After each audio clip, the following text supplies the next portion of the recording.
দেখুন সুপ্রিয় দর্শক, প্রিয়চাঁদপুর লাইভে যুক্ত হয়েছি একটি মর্মান্তিক ঘটনা নিয়ে আপনাদের সামনে হাজির হয়েছি আমি। হাজীগঞ্জ ৫ নং সদর ইউনিয়ন মাতুন গ্রামে একটি হৃদয় বিদারক ঘটনা ঘটেছে, যেটা জানিয়েছি গতকাল রাতে কিন্তু ঠিক দুপুর রাত ২:৩০টার পরে কিন্তু একটি ডাকাতির ঘটনা ঘটে। যেমনটা জানানোর চেষ্টা করেছি, এখানে ডাকাতিকালে পরিবারের বিভিন্ন রকমের মোবাইল সহ সরঞ্জাম এখানে ডাকাতরা বিভিন্ন হয়রানি করে নিয়ে যায়। এছাড়াও এখানে এক বৃদ্ধ মহিলা, যে বৃদ্ধ মহিলা সে ডাকাতিকালে কিন্তু বিভিন্ন নারী নির্যাতনের হুমকি হয়। আমরা সরাসরি যেমনটা জানিয়েছি যে এখানে গতকাল রাত ঠিক রাত ২টার পরই কিন্তু এখানে কিছু ডাকাত দল কিন্তু এখানে ডাকাতি করার উদ্দেশ্যে আসে। ডাকাতি করার উদ্দেশ্য থাকলেও কিন্তু তারা একটি বয়স্ক মহিলার সাথে বিভিন্ন রকমের নারী নির্যাতন, কেলেঙ্কারি এবং ধর্ষণের কিছু আলামত এবং ধারণা করা হয়েছে। এখানে ধর্ষণের যেই ধারণা, সেই ধারণাটি কিন্তু করা হয়েছে। এই যে চাঁদপুর জেলার হাজীগঞ্জ উপজেলার ৫ নং সদর ইউনিয়ন মাতুন গ্রামে কিন্তু এই ঘটনা ঘটে। এখানে পরিবারের তেমন কেউই থাকে না, পুরুষ বাইরে থাকে চাকরির সুবাদে। কিন্তু এখানে যে বৃদ্ধ মহিলা, তার সাথে একজন মহিলা থাকে এখানে। তার মুখ থেকে শুনবো গতকাল রাতে এখানে কি হয়েছিল এবং ঘটনার বিবরণ আপনাকে জানানোর চেষ্টা করব। দর্শক, এই যে যেই বাসাটা দেখানোর চেষ্টা করছে, একবারে চিলে কোঠার মতো একটি ঘর। এখানে কিন্তু গতকাল রাতে ডাকাত দল এসে ডাকাতি করার উদ্দেশ্যে আসে। এছাড়াও এখানে এই যে ছোট্ট ঘরটি, এখানে একটি বৃদ্ধ মহিলা থাকতেন। এই ওনাকেই কিন্তু বিভিন্ন রকমের নারী নির্যাতনের যেসব কর্মকাণ্ড সহ ধর্ষণের যেসব ধর্ষণের আলামত তিনি জানিয়েছেন যে ধর্ষণের মতো ধারণা করা হচ্ছে। পরিবারের দাবি, এখানে এই বৃদ্ধ মহিলাকে হাজীগঞ্জ উপজেলার যেই উপজেলা যে স্বাস্থ্য কমপ্লেক্স, সেখানে নিয়ে যাওয়া হবে। তারপরে আইনি অনুযায়ী, পুলিশ প্রশাসনের আইনি অনুযায়ী তারা কার্যক্রম করবেন। আমরা একটু জানানোর চেষ্টা করব এখানে যে গতকাল রাতে মূল ঘটনা যিনি দেখেছেন এবং শুনে জানানোর চেষ্টা করবেন, তার সাথে একটু বলবো, আমরা সরাসরি কথা বলবো। কি হয়েছিল গতকাল রাতে, আর আপনার নাম এবং ইয়েটা বলেন। গতকালকে রাত্রে যে ঘটনাটা, সেই ঘটনা একটু তুলে ধরেন আমাদের মাঝে। আমার নাম রাশিদা। আমার ননদ হয়, ওনার ছেলে নাই, মেয়ে নাই, স্বামী নেই। সংগ্রামের বছর বিয়ে হয়েছে, তখনই গেছি কি। পরে ওই আমরা পারলি নিজের সন্তানের মতো, মা নাই বাপ নাই। পরে কালকে প্রায় রাত্রে ২টার দিকে ওই একটু তো বেশি লাভ হয়ে গেছি কিন, তো বারবার টয়লেটও যায়। পরে আমি ওই কইছি দরজা একটু সামান্য করে রাখতেন, সমস্যা নাই। একটা লোকের ঘুম কয় ৩-৪ বার তো আমি উঠলেও দে হে ঘুরিয়ে যায়, আর বকা দিলে রাগ করে। তারপর আমি করছি, ওই ঘুমাই গেছি কিন। কালকে একটু আমার আবার বেশি কাজ করা হয়েছে, প্রেশারের ওষুধে তো আর ঘুমের ট্যাবলেট আমার কিন্তু খাই প্রেশার। পরে আমার স্বামী আসছিল বাহিরে। পরে আমি কি করছি, রাত্রে ২টা বাজে, প্রায় ২টা বাজে, তখন আমি ঘুমো। কিন্তু আমার উপরে, আমার এই রুমের চাদর দিয়ে মশারির উপরে ডাকি হেলাইছে। কারা ডাকছে? হেরা কারা? যারা ঢুকছে, ডাকাতদের উদ্দেশ্যে যারা ঢুকছে, চাদর দিয়ে ডাকি হেলাইছে। কে জানি বাইসে চিকুরের লগে যদি আমি হেগুলো চিনি ফেলাই, তখন আমার রুমের সামনে দিয়ে 2টা চাদর দিয়ে ডাকি হেলাইছে। ডাকি হেলানোর লগে দি আমি এই রুম সর্বোচ্চ সব নিছে। আর আমার হিতানের আগে মোবাইলটা লইছে। মোবাইলটা লনের পরে আমার ওই টাকা আসছিল পার্স ব্যাগ, টাকাটা নিছে। আর সর্বোচ্চ তোষক জাজিম হইতে সব এলোমেলো করিয়ে লাইছে, সব বালিশ নিছে। নেনের পরে দি অহন আমি কি করছি, যখন ওই যে মনে হয় হের এগুলা সরাইয়া পরে হের কাছে আইসে পরে বলে হের খাতাটা সরালাইছে। মুরব্বী মানুষ কয় তুই এর করস কে? হ্যাঁ, এটা কনের পরে দি আমার আবার ওই ইয়াগুলা ওই ব্লেড, আমি দৌড়াই আইসি যখন হে চিকুট দিছিল। হ্যাঁ, চোর হান্দাইছে।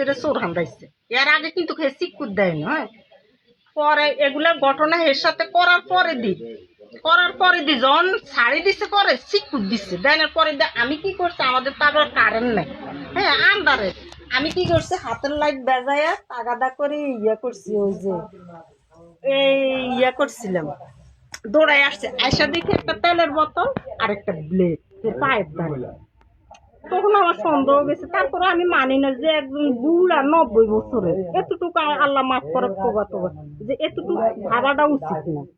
পরন্ত সকালে দে সর্বোচ্চ হের শরীরের ওগুলা নেক্সি টেক্সি হুড়ি রয়েছে। এই এই বেলেট এই যে বেলেট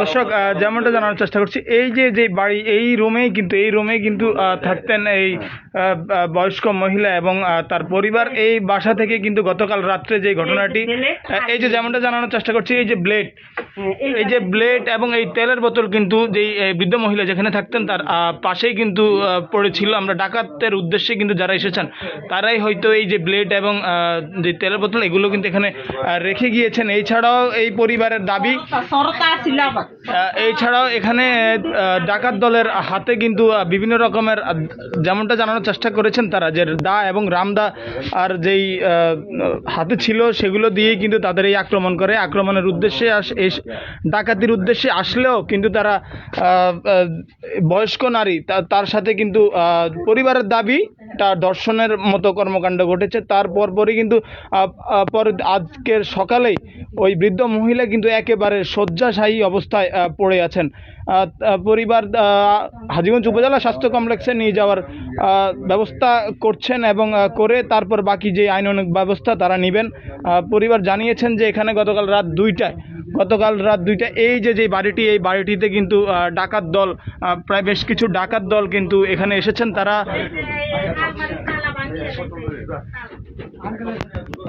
কোনটা ভাঙছে? এই যে দর্শক যেমনটা জানানোর চেষ্টা করছি, গতকাল রাতে কিন্তু এই যে আলমারিটা রয়েছে সেই আলমারির তালা কিন্তু ভেঙে ফেলেছে। আলমারিতে থাকা যে সকল জিনিসপত্র, টাকা পয়সা এবং মোবাইল সহ বিভিন্ন জিনিসপত্র কিন্তু এখান থেকে নিয়ে যায়। এই শুধু আমি এই লাইটটা ব্যবহার করছি, তখন তো আর এই লাইটটা বেশি আলো না, এই জন্য আমাদের তো কারেন্ট নাই। এই লাইটটা একটুকের ভিতরে সে দৌড় মারছে। আপনি কাউকে দেখেছেন বা চিনেন, এরকম কোনো কিছু দেখেছেন কিনা? একটা লোক ঘুমেতে, আমি বললাম না আমার সাদুর দিয়ে সাইড কিনে দিয়ে ডাকি এলাইছে, আমি যে দেখবো এগুলো সরাই এত দৌড় আমার আগে গেছে এটা, এই জন্য। দর্শক যেমনটা শুনেছেন পরিবারের মুখ থেকে, যেমনটা শুনেছেন, আমরা এলাকাবাসীরাও এখানে উপস্থিত রয়েছেন। এলাকাবাসীরা জানিয়েছেন যে গতকাল রাতে এমন একটি ঘটনা শুনেছেন। আমরা এলাকাবাসীর একজনের মুখ থেকে একটু শুনবো যে তারা কি শুনেছেন এবং কি দেখেছেন। একটু যদি বলতেন আপনারা কি হয়েছিল, কি জানেন। এই যে প্রায় 11:30টার দিকে আমার কাকি হয় সম্পর্কে, আমার কাকির আর কি বড় বোন, তো সেক্ষেত্রে আমার বলতেছে যে কাকা এই ঘটনা, একটু বাড়িতে ডাকাতি হয়েছে কালকে রাত্রে, আনুমানিক 2:30 একটু আইসা দেখা যান আলামতটা। তা আমি আসছি, আসার পরে দেখার পরে সবকিছু দেখছি এলোমেলো। দেখার পরে যে কথাটা লাস্ট শুনছি যে 90+ যে আমার নানুর বয়সী, তার সাথে যে মানে নিকৃষ্ট যে কাজটা করা হয়েছে তার জন্য আমি তীব্র নিন্দা জানাই। আর এই আসামিরে ধরি, আইনের প্রক্রিয়া আনি, তার সর্বোচ্চ শাস্তি আমি দাবি করতেছি। ঠিক আছে, এরকম নিকৃষ্ট কাজ তার কেউ না করতে পারে। ধন্যবাদ।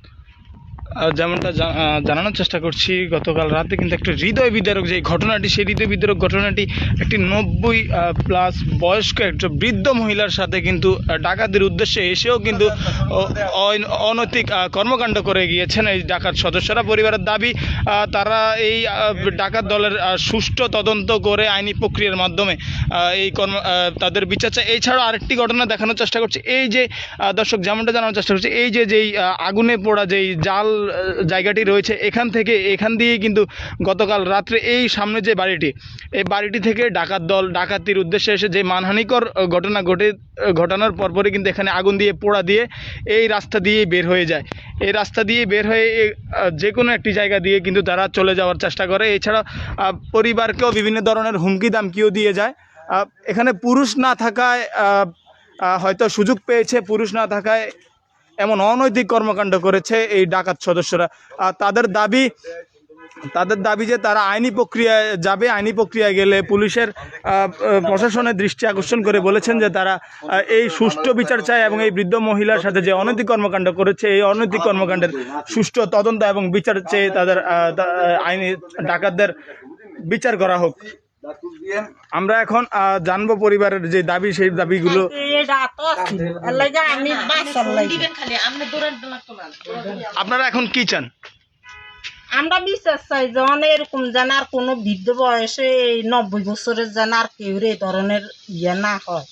আমাদের জিনিস নিচে লুটপাট করছে, সমস্ত ঘরের সবকিছু এলোমেলো করিয়ে লাইছে, এলোমেলো করে এই ধরনের আচার ব্যবহার এরকম করছে। অসামাজিক কাজ আমরা সমাজের ভিতরে চাই না, সে যে হোক নির্দিষ্টমূলক শাস্তি হোক তার। হ্যাঁ, আপনারা পরিবারের আপনার এলাকাবাসী যারা রয়েছে তাদের মুখ থেকে শুনবো যে তারা তাদের শেষ যে দাবিটি সেই দাবিটি আমরা আমাদের একটু শেষ দাবি হলো যে এরকম যাতে আর কারোর সাথে কোনো ফ্যামিলির সাথে যাতে না সুযোগ পায় অপরাধীরা, আইনের আওতায় আনি অপরাধীকে মানে সর্বোচ্চ যে শাস্তি, এই শাস্তিটা আমরা দাবি করতেছি এলাকাবাসী। আমরা প্রয়োজনের দরকার পড়ে এই দাবির জন্য মানববন্ধন করতে রাজি আছি এলাকাবাসী মিলা। আমরা সুষ্ঠু বিচার চাই। দর্শক যেমনটা জানানোর চেষ্টা করছি, এখানে এলাকাবাসী যারা রয়েছেন তারা বলেছেন যে এই অনৈতিক কর্মকাণ্ডের বিরুদ্ধে তারা যদি প্রশাসনিক কোনো ইয়া না পায় তাহলে তারা মানববন্ধনের পর্যায়ে চলে যাবে এবং প্রশাসনের দৃষ্টি আকর্ষণ করে তারা এর সুষ্ঠু বিচার চায়। এই বলে আজ প্রিয় চাঁদপুরের সাথে থাকুন। হাজীগঞ্জ স্বাস্থ্য কমপ্লেক্স, উপজেলা স্বাস্থ্য কমপ্লেক্সে নিয়ে যাওয়ার পরে যেই উপজেলা স্বাস্থ্য কমপ্লেক্সে নিয়ে যাওয়ার পরে যে শারীরিক যে রিপোর্ট আসবে সেই রিপোর্টের ভিত্তিতে কিন্তু তারা আইনি প্রক্রিয়ার কার্যক্রম করবেন। আমরা এই ঘরেই গতকাল রাত 2টার পরপরই কিন্তু এই নির্মম ঘটনা ঘটে।